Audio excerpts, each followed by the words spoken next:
یقین کی اوصاف بیان ہو رہے تھے، کل بھی ڈیٹیل میں بات ہوئی تھی پچھلے لیکچر میں. اللہ نے فرمایا کہ یہ ایسے بدبخت ہیں اذا قیل لہم آمنوا.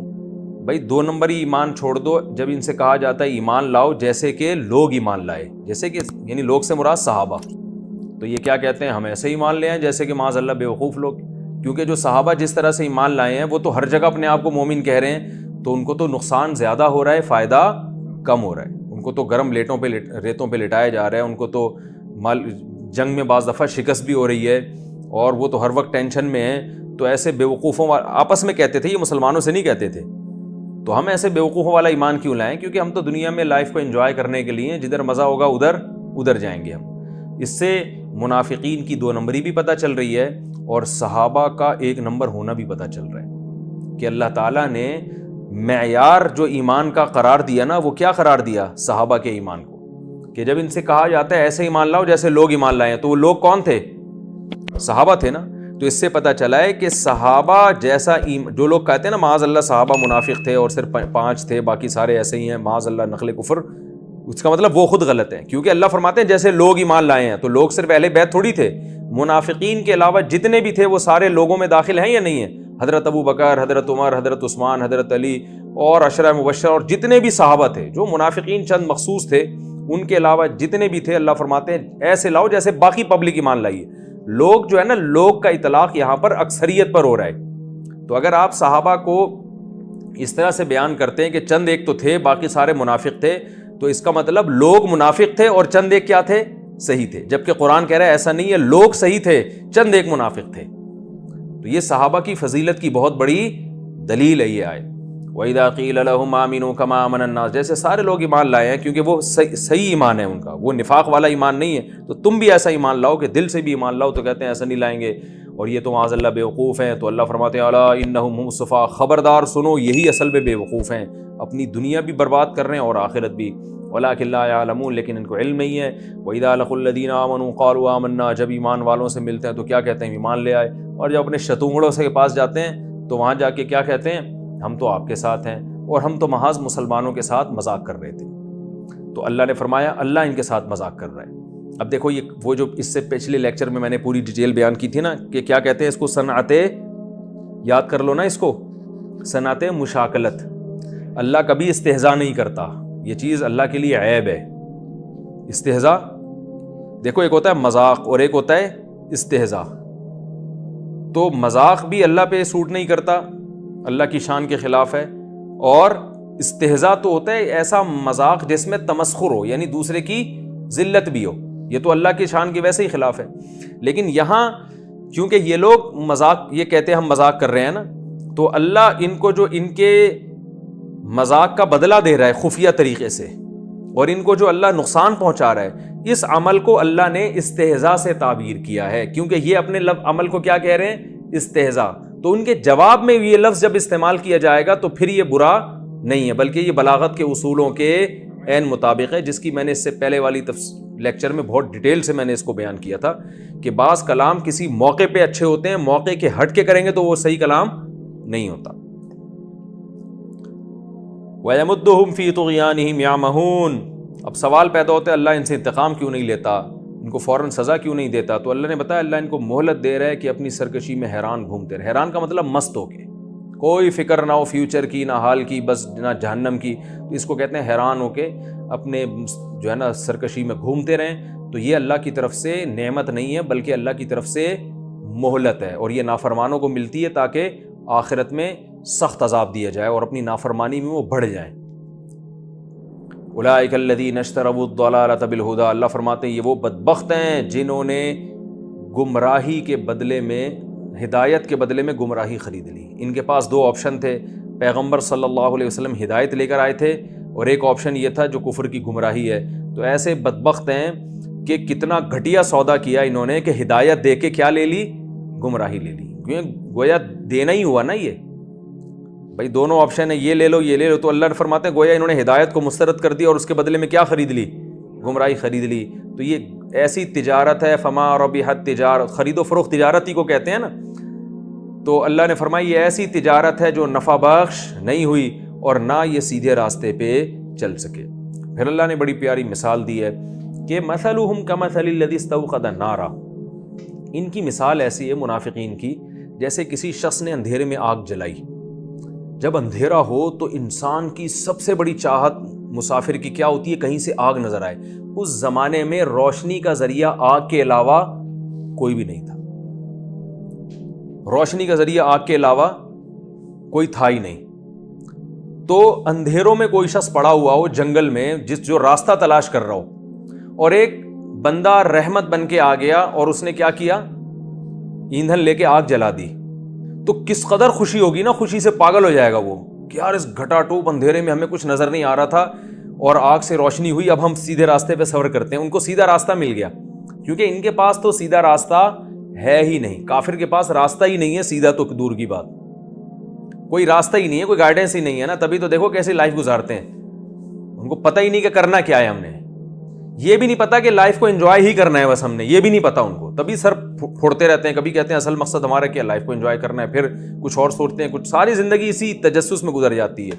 تو اللہ فرماتے ہیں ان کی مثال ایسے ہے جیسے کسی شخص نے آگ جلائی. تو کتنی بڑی اللہ کی رحمت ہوگا جس نے آگ جلا دی آپ کو اندھیرے میں. فلما اضاءت ما حولہ، جب اس آگ نے ماحول کو روشن کر دیا.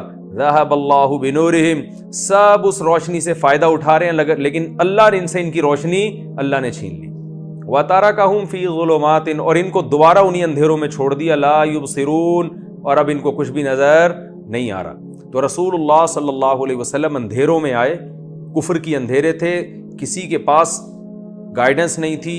توحید کا راستہ لوگ بھول چکے تھے، بت پرستی میں مبتلا ہو چکے تھے، برائیوں میں مبتلا ہو چکے تھے. ان کو پتہ نہیں تھا کہ صحیح کیا ہے، غلط کیا ہے. آپ صلی اللہ علیہ وسلم نے ایک روشنی پیدا کی، جلائی روشنی، اللہ نے آپ کے ذریعے جلوائی، اور وہ اسلام کی روشنی تھی. ساری دنیا اس سے فائدہ اٹھا رہی ہے، اور یہ نبی کے ساتھ ہو کے بھی کم وقت ان کی روشنی اللہ نے ان سے چھین لی ہے. ساری دنیا اس سے فائدہ اٹھا رہی ہے، اور یہ نبی کے ساتھ صبح و شام رہتے ہیں. یہ منافقین آتے جاتے رہتے تھے نا، ان کو اس روشنی سے فائدہ نہیں ہو رہا. حالانکہ جب روشنی ہوتی ہے تو ہر ایک کے لیے ہوتی ہے، نہیں ہوتی تو کسی کے لیے بھی نہیں. تو اللہ فرماتے ہیں ایسے بدبخت ہے کہ روشنی ہے مگر ان کو پھر بھی اللہ نے کس میں ڈالا ہوا ہے؟ اندھیروں میں. تو کتنی بڑی محرومی اور بدبختی کی بات ہے. اور یہ مثال ہر اس شخص کے لیے ہے جس کے پاس اسلام کی تعلیمات پہنچی ہوں، لوگ عمل کر رہے ہوں مگر وہ خود عمل نہ کر، اس کو سمجھ میں ہی نہ آ رہا ہو اسلام. تو یہ ہر ایک اس پہ فٹ بیٹھتی ہے.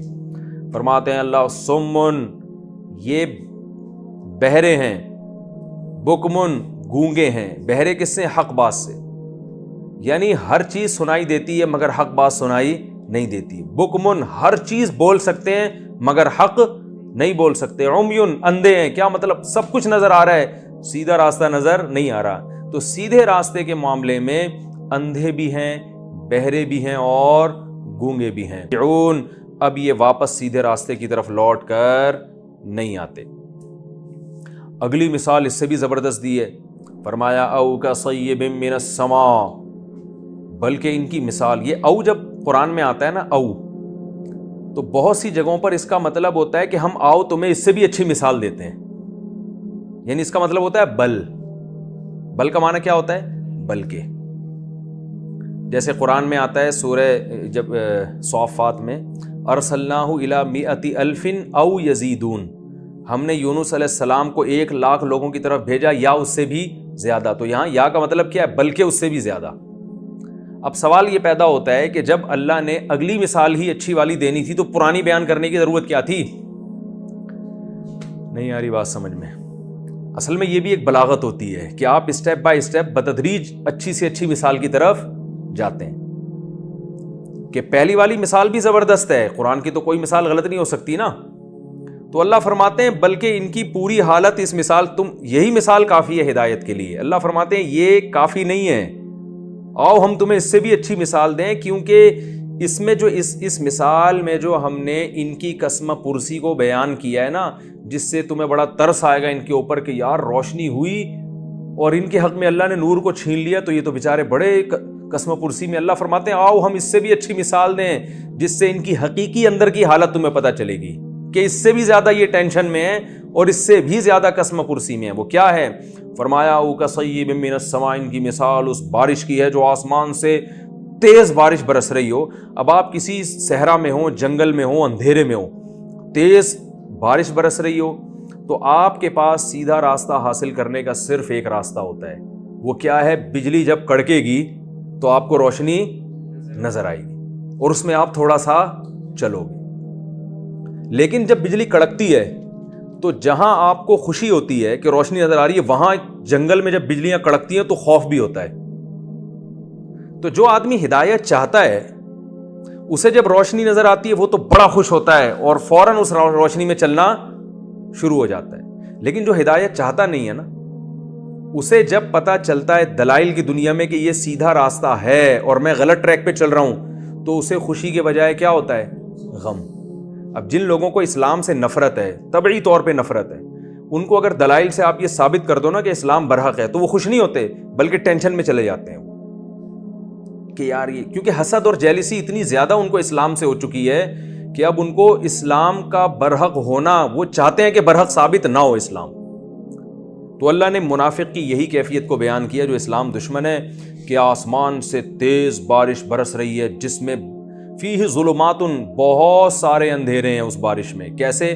بارش کا خود اندھیرا ہوتا ہے، پھر رات کا اندھیرا، پھر آسمان پہ روشنی نہیں ہے، پھر کالے بادل ہیں. یہ سارے اندھیرے مل کے ہاتھ کو ہاتھ سجائی نہیں دے رہا. اور اللہ فرماتے ہیں اندھیروں کے ساتھ رعد و برق، بادلوں کی زوردار کڑک اور بجلی بھی ہے. یجعلون اصابعهم فی آذانہم من الصواعق، ایسی کنڈیشن ہے اور ایسی زوردار بجلی کڑکتی ہے کہ وہ اپنے کانوں میں موت کے خوف سے انگلیاں ٹھوس لیتے ہیں. تو یہ کنڈیشن، جب بجلی چمکتی ہے تو سیدھا راستہ بھی نظر آتا ہے، مگر جب ان کو سیدھا راستہ نظر آتا ہے نا تو خوف سے ان کی کیفیت یہ ہوتی ہے کہ کانوں میں انگلیاں ٹھوستے ہیں. تو ان کے حق میں قرآن کی جو وعیدیں ہیں، جو دلائل سے اللہ وعیدیں ثابت کرتا ہے کہ جہنم برحق ہے اور قبر کا عذاب اور یہ ساری چیزیں، تو ان وعیدوں سے بجائے ان کو سکون ملتا اور کہتے چلو ہمیں سیدھا راستہ پتہ چل گیا، ہم سیدھے راستے پہ چلیں گے. وہ سیدھا راستہ ان کو نظر بھی آتا ہے تو کیفیت ان کی یہ ہوتی ہے جو جنگل میں کھڑے آدمی کی ہوتی ہے. خوش نہیں ہوتے، بلکہ اس سے کیا ہوتے ہیں کہ بھئی ہم پر موت نہ کہیں واقع ہو جائے. یجعلون اصابعهم فی آذانہم من الصواعق حذر الموت واللہ محیط بالکافرین. مثال کے درمیان میں اللہ نے ایک جملہ کہا، اور اللہ ان کافروں کا گھیرے ہوئے ہے، چھوڑے گا نہیں ان کو. تو یہ جیسے بجلی کی کڑک سے ڈر رہے ہیں نا، تو قرآن کی وعیدیں بھی ان پر نازل ہوں گی اور ان کو تباہ و برباد کریں گی. آگے اللہ نے پھر دوبارہ مثال شروع کی ہے، یکاد البرق یخطف ابصارہم، بجلی ایسی زور سے چمکتی ہے کہ قریب ہے کہ ان کی نگاہوں کو اچک لے.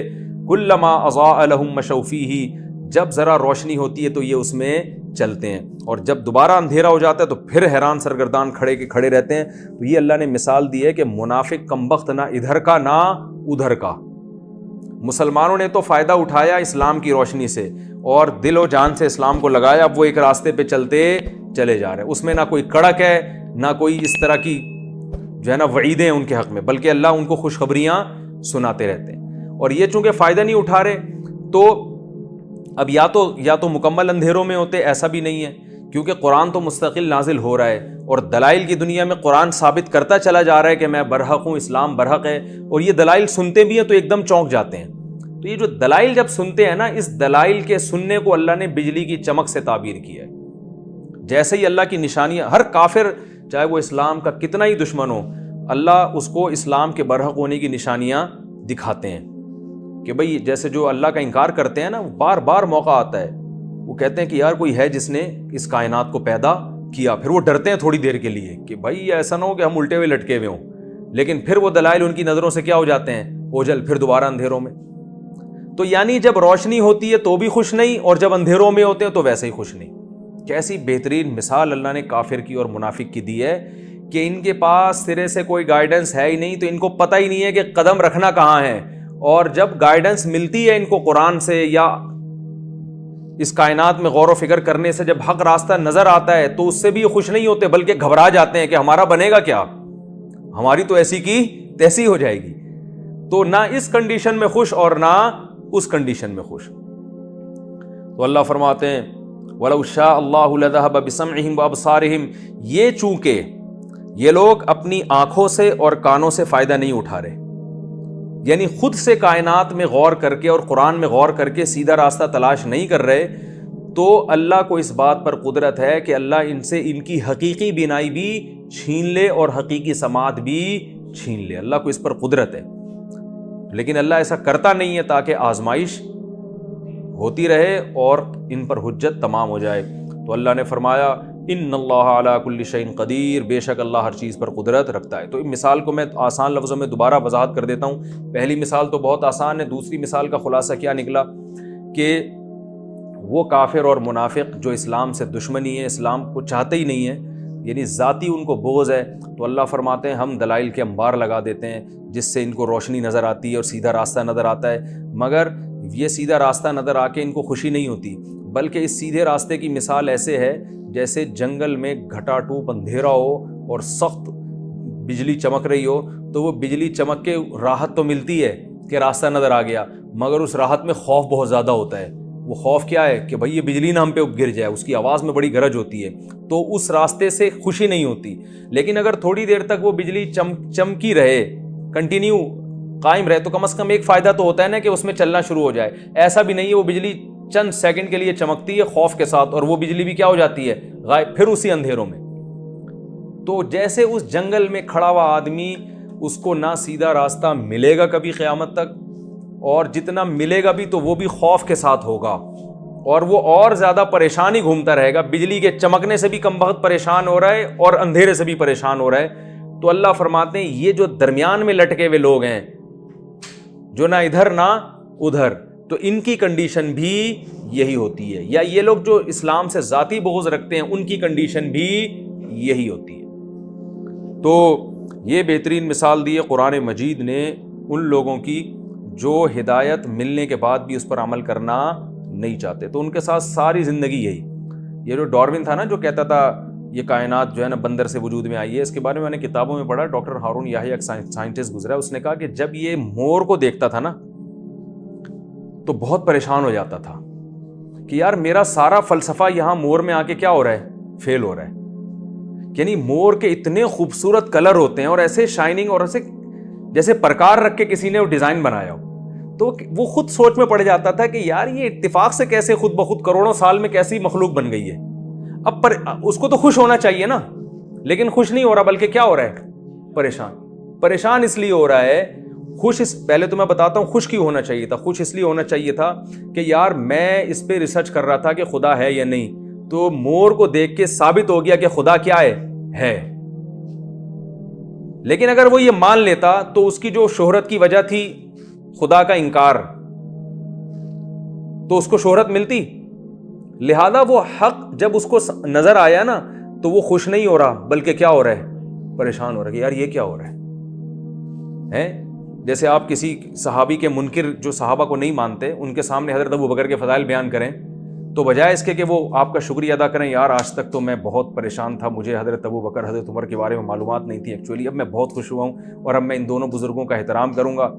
لیکن ایسا نہیں ہوتا، بلکہ وہ کیا ہوتا ہے، ٹینشن میں آنا شروع ہوتا ہے. وجہ کیا ہے، ان کو ذاتی بغض ہو گیا ہے. تو جو حق کے متلاشی ہیں ہی نہیں، ان کو ذاتی بغض ہے.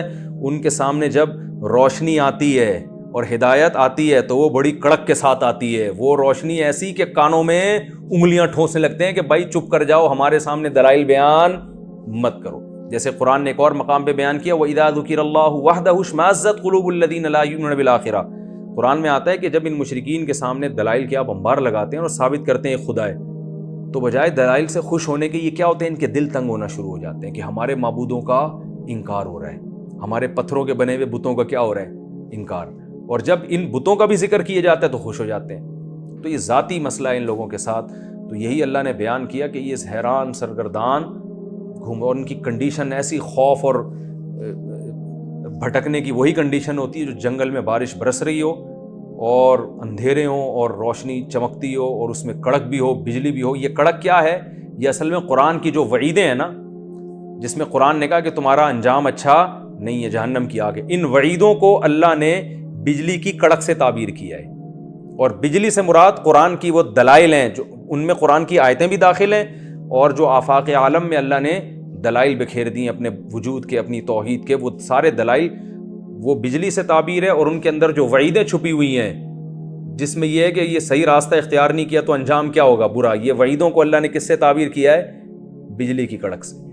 اللہ تعالیٰ سمجھنے کی، عمل کی توفیق عطا فرمائے. وما علینا الا البلاغ.